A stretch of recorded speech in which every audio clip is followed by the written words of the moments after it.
Hola, ¿cómo están? Espero que estén súper bien. Yo soy Estíbaliz y bienvenidos otra vez a mi canal. Si eres nuevo, no olvides suscribirte dando clic al botón rojo que está aquí abajito y a la campanita para que no te pierdas ningún video nuevo. Bienvenidos al día 10 del mes paranormal. Este mes estoy subiendo videos todos los días a las 3:33 p.m. hora de México. Y para el video de hoy les traigo algo un poquito diferente. Les voy a dar un poquito de contexto. Yo cuando me estoy arreglando, cuando tengo que hacer cosas, me gusta poner a veces de fondo algunos podcasts y normalmente escojo podcasts con historias de personas que han vivido algún acontecimiento traumático, historias de resiliencia y ese tipo de cosas. Y muchas veces viendo o escuchando estas historias que no tienen nada que ver con el terror ni lo paranormal, me encuentro con personas compartiendo experiencias paranormales, ya sea que lo vivieron durante su duelo, que tiene que ver con su historia, o simplemente cuentan experiencias paranormales aparte de su historia. Entonces he ido guardando algunas y estoy lista para compartirlo con ustedes. Y bueno, espero que disfruten este video. Obviamente les voy a dejar en la descripción todos los links de los podcasts originales para que vayan a verlos si les interesa, que obviamente se los recomiendo mucho.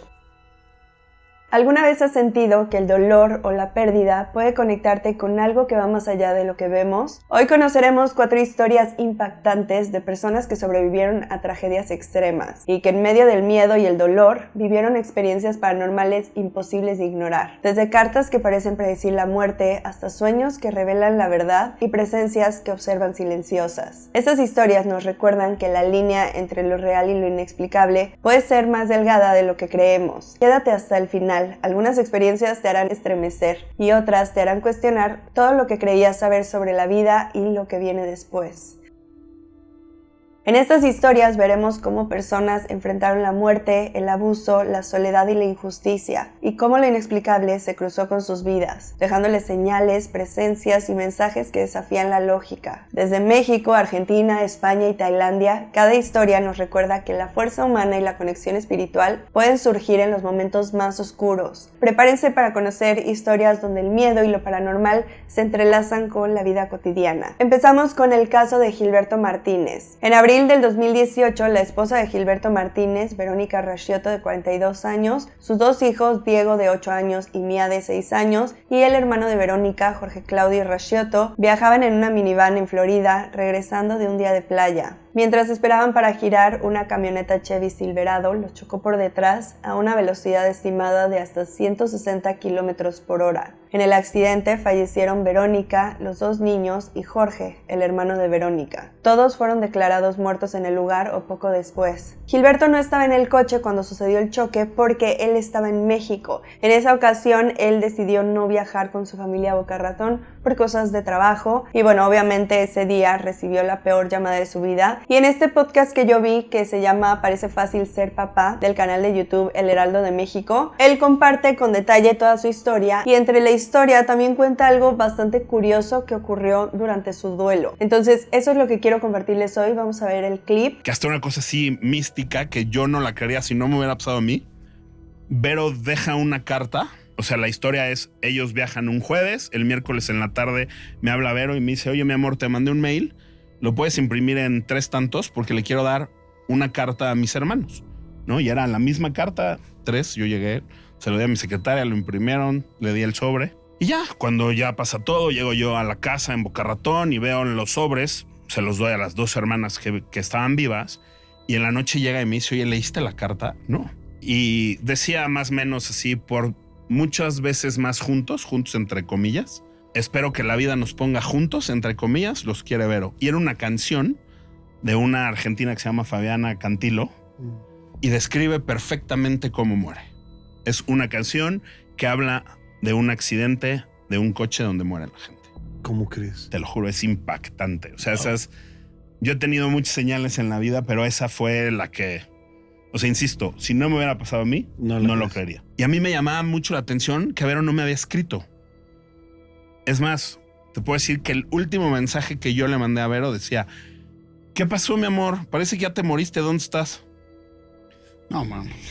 Así, ¿eh? Ok, en esta historia primero me parece bastante extraño cómo Verónica decidió escribir en la carta 2 veces la palabra juntos entre comillas. Creo que es como si ella hubiera sabido que ese juntos no sería en esta vida sino en otra. Luego la canción que eligió para poner en la carta de Fabiana Cantilo se llama Amanece en la ruta. Les voy a leer algunos fragmentos clave de la letra y la relación con esta historia. Dice: y en ese sueño yo me veía en ese auto, pero no era el mismo porque estaba todo roto en su interior.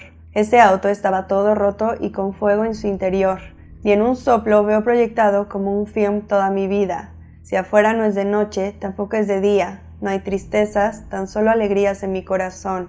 Y ahora todo es una luz tan clara que a mi lado ya no hay nada. Solo alegría, paz y armonía. Si analizamos la canción, se interpreta que describe lo que siente alguien que tiene un accidente automovilístico, la sorpresa, el darse cuenta de que ha muerto y la transición a lo que viene después. Ahora, sobre el último mensaje que él le mandó a su celular a Verónica, es muy desafortunado porque obviamente él no tenía ni idea y nunca se imaginó que realmente estuviera pasando esto, que evidentemente lo dijo jugando, lo dijo de broma. Entonces creo que la coincidencia entre la carta, la canción y la tragedia podemos interpretarlo como una señal del más allá, al menos yo es lo que pienso, Gilberto también es lo que siente. Este caso nos hace pensar en cómo el amor y la conexión pueden trascender la muerte. La letra de la canción y la carta funcionan como guiños del destino o del más allá, recordándonos que a veces la vida puede comunicarse de maneras que no entendemos. La resiliencia de Gilberto es impresionante. Enfrentó una pérdida inimaginable y encontró manera de seguir adelante, demostrando que el amor puede dejar señales incluso cuando el cuerpo ya no está. Podemos pensar que todo fue una coincidencia trágica, pero también podríamos creer que Verónica de alguna manera lo sintió, que de alguna manera sabía que ese viaje marcaría su despedida. Tal vez la carta no era una predicción, sino una forma de prepararlos, un recordatorio de que el amor no desaparece, solo cambia de forma. Cuando leemos las palabras por muchas veces más juntos, parece como si ella ya hablara desde otro lugar. Cuando escuché este caso por primera vez, me estremeció no solo por el dolor, sino por la precisión de las señales, porque lo paranormal no siempre aparece como un fantasma o una sombra. A veces llega en algo tan humano como una carta, una canción o un mensaje que llega segundos tarde. Tal vez Verónica quería asegurarse de que su familia supiera que todo estaría bien y que de una forma u otra seguirían juntos. El siguiente caso que vamos a ver es el de Karen Michan. Karen Michan es una mujer mexicana que sobrevivió al devastador tsunami del 2004 en Tailandia, durante lo que era su luna de miel con su esposo Jacobo Hassan. En esa ocasión, la pareja se encontraba en la isla de Phi Phi, Tailandia, disfrutando su viaje cuando ocurrió el terremoto submarino que generó el tsunami. Al producirse el tsunami, Karen fue arrastrada por las olas. Logró resistir, mantenerse a flote y llegar hasta la orilla. Sin embargo, Jacobo no sobrevivió. Su cuerpo fue hallado días después, identificado por la Embajada Mexicana y equipos forenses en Krabi, Tailandia. En su relato en el podcast ¿Sabías qué podcast?, Karen comparte no solo su experiencia de supervivencia, sino el dolor de la pérdida, su proceso emocional y cómo ha reconstruido su vida a partir de ese momento traumático. Ahora, durante este acontecimiento tan traumático y este duelo, Karen asegura que recibió la señal de que ya había fallecido de parte del mismo Jacobo. Vamos a ver el video. Y un miércoles en la noche yo le pedí mucho a Jacobo que por favor, si él ya no estaba, me lo hiciera saber a través de un sueño, que yo ya no podía más con esta ansiedad, este sufrimiento, esta agonía, que necesitaba saber si él ya no estaba, pero que me lo dijera a través de un sueño y que luego además por favor me despertara para yo poder contar mi sueño y que no se me olvidara. Cada día se quedaba una amiga mía a dormir en mi casa, entonces para acompañarme, y entonces yo así le podía contar mi historia. Entonces así fue, se quedó mi amiga a dormir, soñé yo que Jacobo ya no estaba, soñé que él soplaba y salía una luz y ese era el indicador de que él ya no estaba, y cuando me desperté, que era 2, 3 de la mañana, le conté a mi amiga la historia, que le dije, ya me dijo que él ya no está. Sentía que su mensaje sí fue de él. En la mañana me desperté, me senté a desayunar con mis papás, eran las 7 de la mañana, me senté a desayunar en el desayunador con mis papás y mis hermanos. Y después de comerme un trozo de papaya, sintieron que ya era suficiente como para que yo recibiera la noticia. Y mis papás me dijeron que ya habían encontrado el cuerpo de Jacobo. Aunque yo ya lo sabía por el sueño, empecé a gritar como loca, empecé a llorar. Y resulta que la hora en la que yo me desperté a contar mi sueño fue la hora en la que habían encontrado el cuerpo. A mí me lo dijeron después, pero fue la hora, entonces sí, el mensaje sí fue de él. Este tipo de experiencias se repiten una y otra vez en personas que han perdido a alguien de forma repentina. Sueños, señales, sincronías imposibles que parecen una manera de cerrar un ciclo o de despedirse cuando las palabras ya no son posibles. En el caso de Karen, no hay duda de que fue un mensaje lleno de amor y paz, como si Jacobo hubiera querido decirle, estoy bien, puedes seguir adelante. Y lo más impresionante es cómo esa conexión trascendió tiempo, distancia y muerte. Una sincronía perfecta entre dos almas que, aunque separadas físicamente, siguieron unidas en espíritu. Después de esta experiencia, Karen comenzó un largo proceso de sanación y reconstrucción personal. Con el tiempo aprendió a transformar el dolor en fuerza y su historia se convirtió en un ejemplo de resiliencia y esperanza. Pero también dejó una pregunta abierta: ¿hasta dónde llegan los lazos del amor? ¿Y será posible que en momentos de despedida las almas realmente encuentran la manera de comunicarse? Lo que más me impacta de este caso es la precisión del momento. No fue una coincidencia vaga, fue una sincronía exacta. Y quizá no sea algo que la ciencia pueda explicar, pero hay verdades que solo el corazón entiende. Como si por una última vez Jacobo hubiera querido despertarla justo cuando su cuerpo descansaba, pero su amor seguía vivo. Les recuerdo que pueden encontrar esta y todas las playeras que uso en mis videos en Instagram, @cositas.bonita00. Ahora vamos con el caso de Matías. Hay historias de niños que enfrentan tanto dolor, tanto miedo, que parecen imposibles de contar. La infancia de Matías en Argentina es una de esas historias, pero más allá del abandono y el maltrato, hay algo que no se puede explicar. Presencias que lo vigilaban, entidades que lo observaban en silencio, dejando una marca imborrable en su memoria. Matías nació en Santa Fe, Argentina. Vivió con su familia biológica durante los primeros años, hasta aproximadamente los 5 años. Debido a episodios de violencia, abusos y maltrato en su familia biológica, como golpes, castigos severos por parte de su padre, situaciones extremas, fue llevado a un hogar de tránsito llamado Casa Cuna. En su libro Soy el Matías, ni víctima ni premio consuelo, que escribió junto con su madre adoptiva Erika, relata toda su vida: infancia, hogares de acogida, adopción, el tránsito emocional del abandono y la reconstrucción. Su historia además ha sido contada en varias entrevistas, como la del canal de YouTube Infobae, que fue donde yo conocí su historia. Hubo un momento de violencia extrema en su hogar, donde su padre llegó a prender fuego a cosas de la casa, provocando que la familia fuera intervenida y que Matías fuera llevado a un hogar de tránsito. Ese hogar fue Casa Cuna. Durante ese tiempo, Matías experimentó soledad, abandono y miedo profundo, sentimientos que marcarían su percepción del mundo durante toda su infancia. En el hogar Casa Cuna vivió varios años separado de sus hermanas, con condiciones duras, sin sentir pertenencia ni contención inmediata, compartiendo espacios, siendo un niño con muchas necesidades afectivas no cubiertas, hasta que finalmente fue adoptado por Erika. En las entrevistas que hace Matías, particularmente esta que les platico de Infobae, él menciona 2 apariciones o entidades con las que tuvo contacto durante su infancia. Vamos a ver el relato. Vos en el libro hablás de 2 apariciones. Sí, ambas, me aterraban, solamente que capaz que la de Casa Cuna se me hacía mucho más hostil, la sentía así. La de mi casa biológica yo la veía como que era una especie de luz blanca. Sí.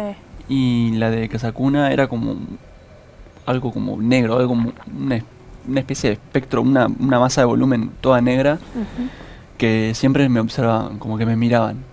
Y yo me acuerdo que, por ejemplo, en mi casa, cuando le mencionaba a mi padre biológico de que veía este espectro blanco y me daba miedo, yo le decía: papá, veo una cosa en la puerta, me da miedo. Él me decía: callate, anda a dormir.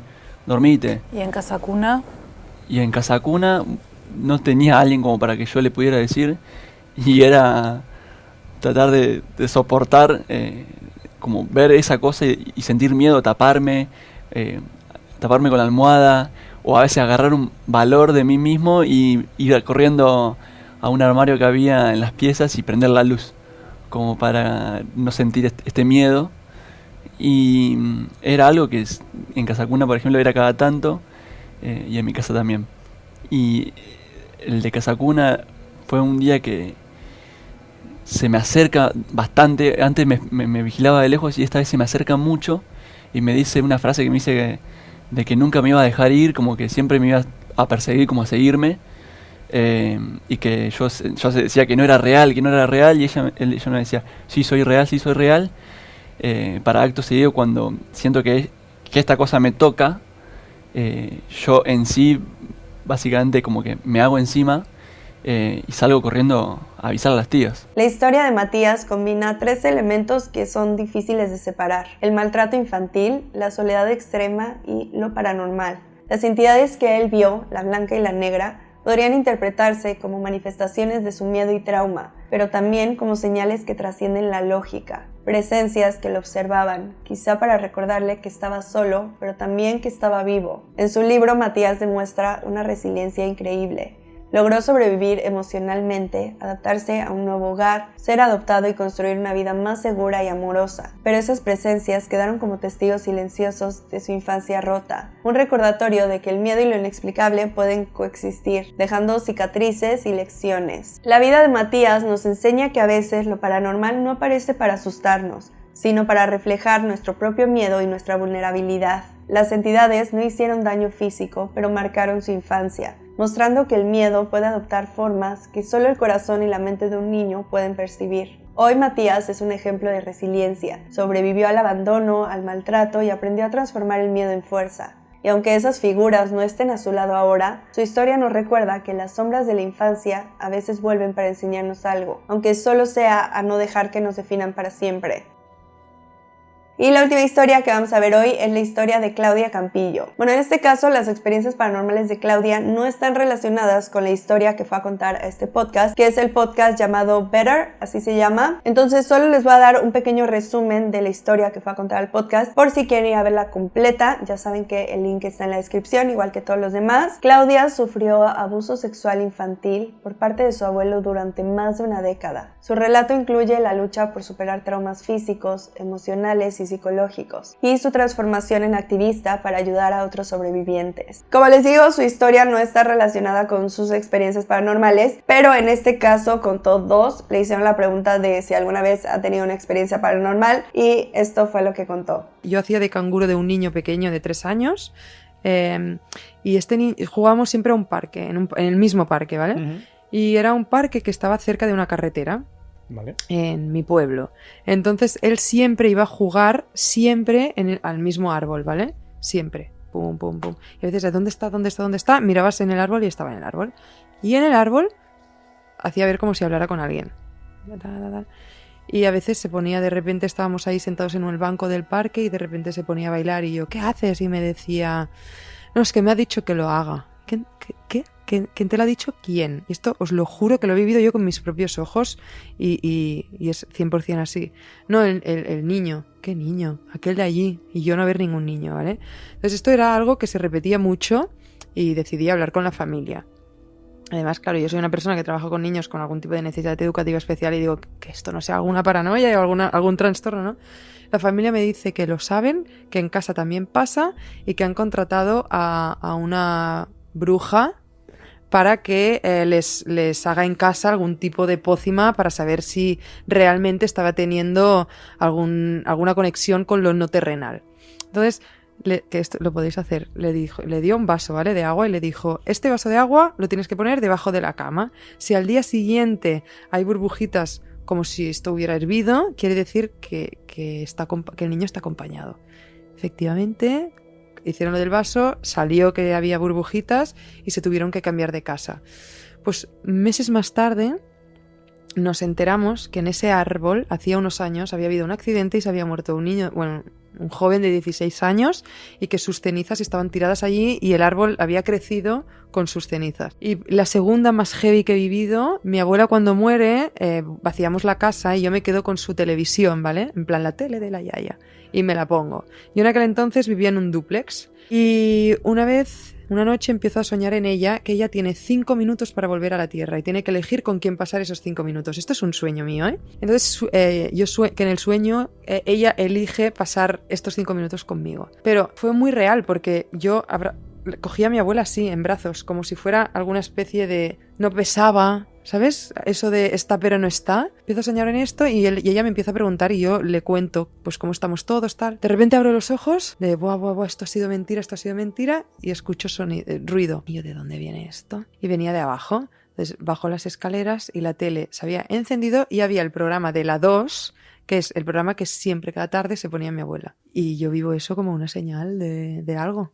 Ok, estas historias me parecieron muy fuertes, sobre todo la del niño, porque ustedes ya saben que ese tipo de historias me impresionan mucho, me gustan mucho, y me llamó mucho la atención porque mi mamá siempre ha dicho, bueno, desde hace muchos años, dice que ella quiere que hagan eso con sus cenizas y que planten un árbol, y entonces me dejó pensando que imagínate que mi mamá se esté apareciendo con niños, o no sé, eso me dejó pensando. De hecho, le voy a platicar a ver qué me dice. Y en el caso de la experiencia con su abuela fallecida, yo creo que estos casos muestran presencias protectoras o persistentes, conectando lo espiritual con lo cotidiano. Las señales son interpretadas como mensajes de amor, de cuidado o advertencia. La experiencia de Claudia demuestra cómo la resiliencia y la percepción de lo inexplicable pueden coexistir, ofreciendo sanación y sentido en medio del trauma. En el caso de Claudia, creo que su abuela, más que despedirse, lo que quería era hacerle saber que sigue estando con ella, que la va a seguir protegiendo aunque ya no esté en este plano. Sobre todo con todo lo que sufrió Claudia en su infancia, yo creo que tal vez su abuela desde el más allá sigue preocupada por su bienestar, por su salud, y como que de esta manera le hizo saber que sigue presente en su vida y la va a estar cuidando. Y si lo piensas de esta manera, si lo analizamos de esta manera, creo que es una historia muy linda. Me refiero a la experiencia con su abuela. Y bueno, estas 4 historias nos muestran que el dolor y la pérdida no solo dejan cicatrices, sino que pueden abrir puertas a lo inexplicable. Mensajes desde el más allá, presencias, sueños sincronizados, todo nos recuerda que el amor, el miedo y la resiliencia pueden trascender la lógica y la realidad tangible. Lo que une estos casos es la fuerza de quienes los vivieron, personas que enfrentaron la tragedia, el abuso, la muerte y la soledad, y aún así lograron encontrar señales, consuelo o fuerza para seguir adelante. Quizá lo más inquietante de todo es darnos cuenta de que hay momentos en la vida donde lo paranormal y lo humano se entrelazan y que los lazos del amor y la memoria pueden superar incluso a la muerte. Y bueno, con esto terminamos el video de hoy. Cuéntenme en los comentarios ustedes qué opinan. Les recomiendo mucho que vayan a ver las historias completas. Como les digo, los links van a estar en la descripción. Espero que hayan disfrutado este video. Sé que es un poco diferente, pero creo que son historias de las que también podemos aprender mucho. Entonces, bueno, si les gustó, no olviden darle like y suscribirse. También síganme en todas mis redes sociales porque estoy subiendo contenido de terror todos los días. Gracias por el video, les mando un beso enorme y nos vemos mañana. Bye.